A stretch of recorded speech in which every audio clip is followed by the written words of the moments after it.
Nick Smith. Adventure level, not available. Human, American. So, what do you suppose it is? I don't know. It looks kind of like an elf, but the ears are weirdly round and it has body hair. Yeah, it can't be an elf. Maybe it's a tall dwarf. No, not enough body hair to be dwarven. Plus, I've never heard of a dwarf over 4 feet tall.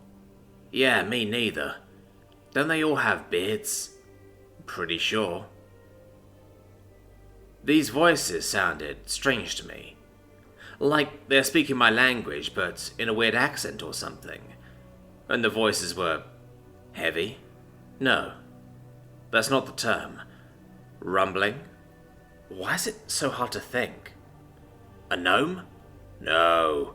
Gnomes are just short elves. It could be some sort of weird pig kobold thing. Oh yeah. Wait. That still doesn't explain the round ears. Plus, the face is all wrong. Look, the nose is too pointy. Am I asleep? Dreaming? What are they talking about? The last thing I remember was going to the hospital to see my girlfriend. Did I get hurt along the way? Are these people doctors? I'm not in any pain, though. But I can't open my eyes. Why can't I open my eyes? What's happened to me? I wonder if it can talk.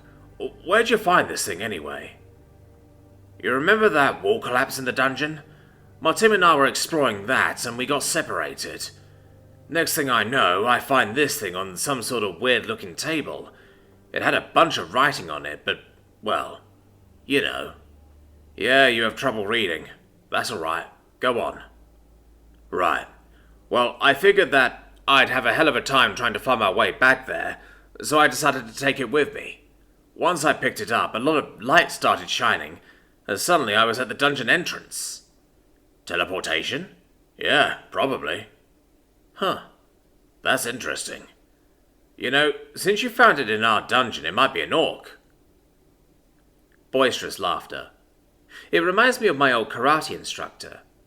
He used to laugh like that all the time, even when nobody was joking. I wonder what happened to him. I wonder what happened to me. I think I visited my girlfriend. The love of my life, Cassandra. She wasn't in pain today, but the cancer's getting worse. Her formerly luscious blonde hair that went all the way down to her waist was now patchy and wiry from the chemo. Her stunning blue eyes still had their kindness and humor, but betrayed the pain that she was desperately trying to hide. She looked kind of like a skeleton with skin now, but she joked that maybe she can finally be a model. She's still my Cass. I stayed with her until she fell asleep, then I started to head home. I had to study because, even with everything going on, they were still making me take finals. The bastards know that Cass is sick, but they don't care. State requirements for graduation or whatever. Pisses me off. Fuck them. I want to drop out and get a job. But Cass won't hear of it. Neither will Mum. Dad understands and says he'd do the same, but he'd like me to respect the wishes of Mum and Cass. How am I supposed to study with the thought of losing her looming over my head, though? How can I think of anything else? There's no way this thing's an orc. It's too small. Plus the ears. Yeah. I feel like you're hyper-fixated on the ears. Hyper what now? Fixated?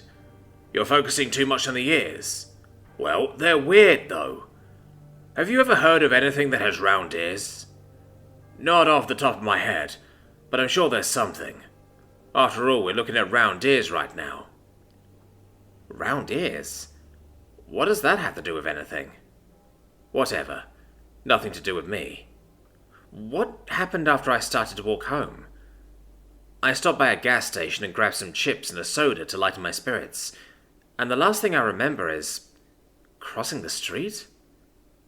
There were horns and screeching, and then huge lights? Pain. I felt pain. All over my body. And then nothing. Did I get hit by a truck? I wish we could ask it what it is. Well, I could cast healing magic on it. See if that wakes it up. You think Chief will be okay with that? He'll probably want to see it first, right? I won't tell if you don't. We'll just say that he woke up on his own. Alright, deal. Awesome. Keep a hand on your axe just in case. Ready? Leronim suck. A pleasant warmth began to spread throughout my body, like getting a message from a million fingers all at once. My grogginess began to ebb and I opened my eyes. Things were blurry at first, but I was soon able to focus on the wooden ceiling. I don't know this ceiling. Wait, wooden ceiling? What kind of building has a wooden ceiling? A barn?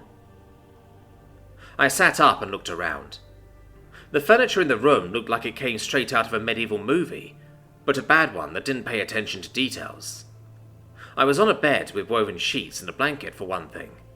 For another, there were metal handles on some of the furniture. That wasn't a thing in medieval times, right? Then the two people who were talking earlier caught my eye. Cosplayers?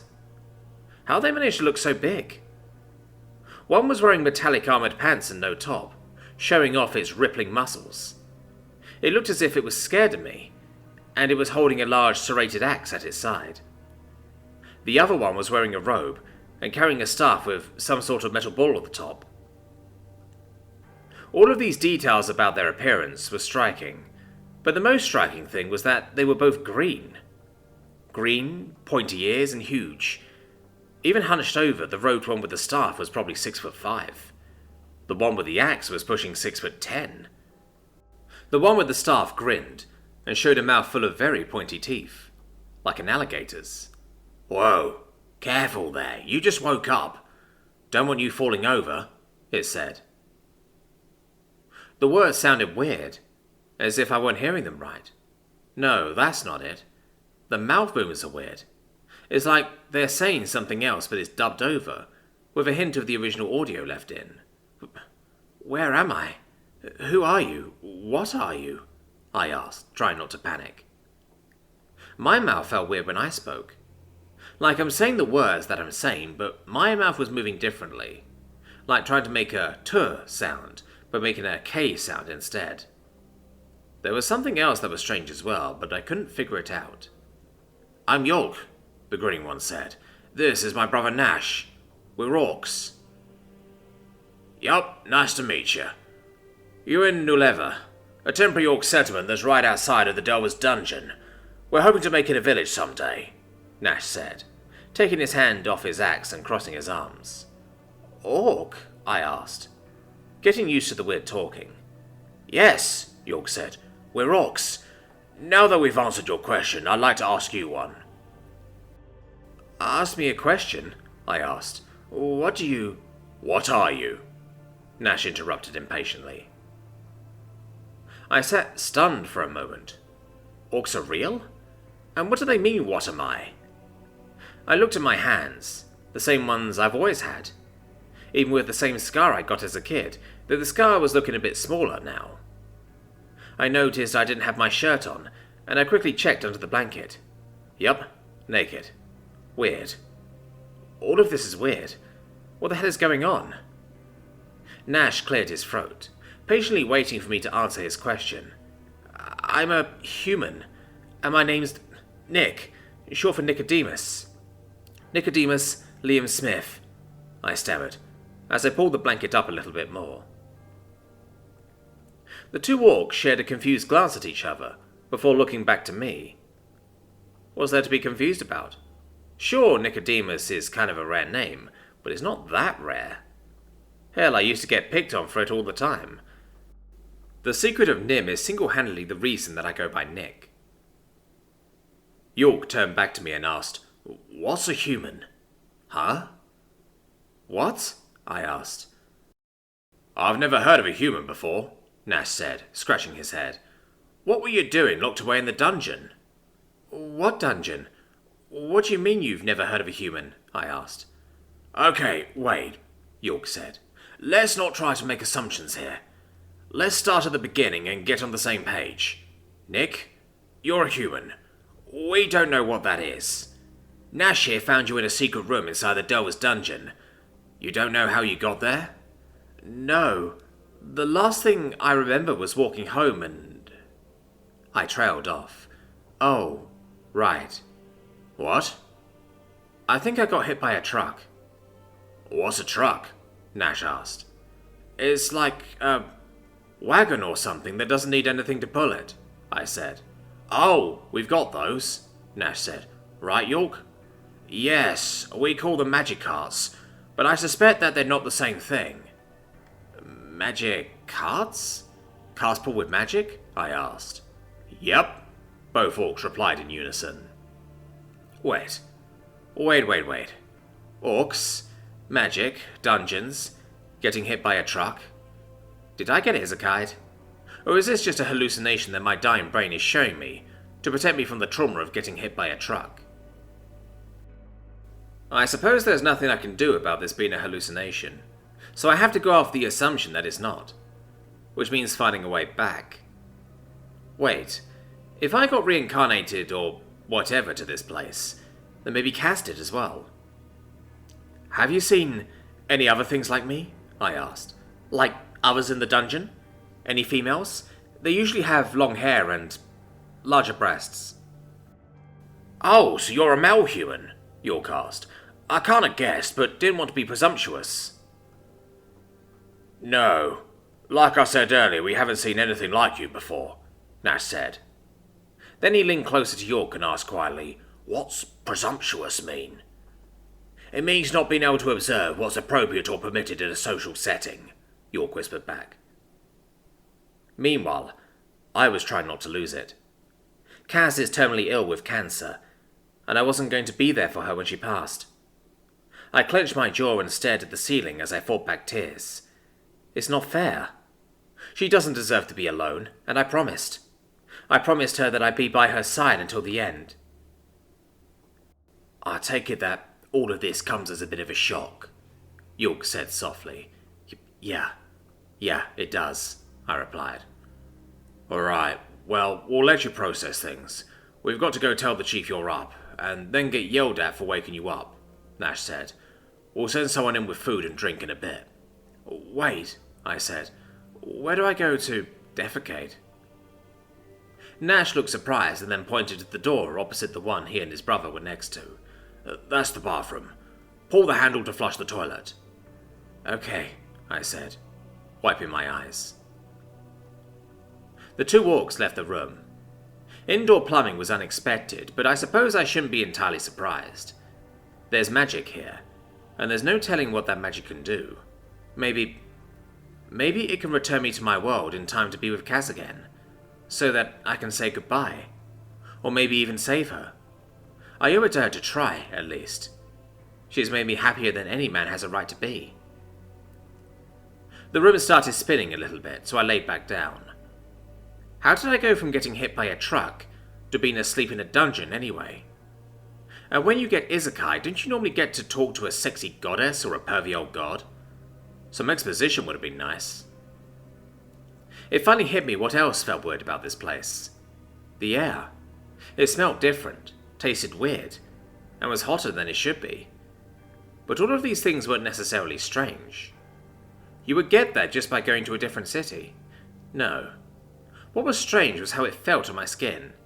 A tingle that felt like it should be giving me goosebumps, but wasn't. Very odd. The door to the room opened, and a short orc, still about 5'9" or so, entered, holding a plate full of meat with a cup or something on it. Her green skin was slightly paler than the other two orcs, and she had an air of grace surrounding her that defied expectations, like meeting a princess in a bandit camp. What she was wearing definitely wasn't something that royalty would wear, though.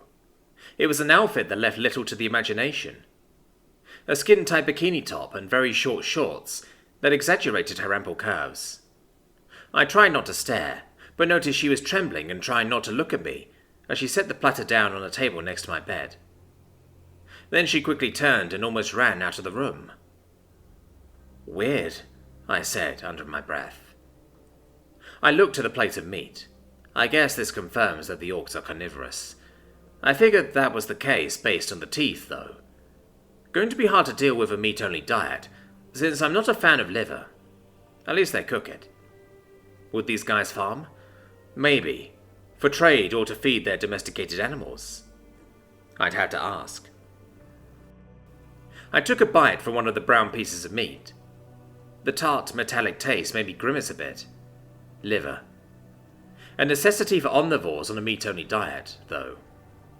As I chewed the gamey meat, I found myself hoping desperately that they had wild orange trees or something nearby. The white meat was far more palatable, though. It tastes similar to chicken, but not quite. Like a juicier version of quail. I washed it down with the liquid in the cup. Plain old water. But it felt more refreshing than anything I've ever had. I wondered how long I had been unconscious in that dungeon they mentioned. Hopefully not long. I don't even know if time works the same way here as it did on my world. There's too much I don't know. I finished the food, and suddenly realized how weak and tired I felt. Like I'd been running around, carrying heavy stuff all day. I was afraid to go back to sleep at first, but then I thought that, if I go to sleep, maybe I'll wake up in a proper hospital bed back in my world. Maybe this is just a dream. Maybe I'll be able to see Cass again. I'll do anything to see her again.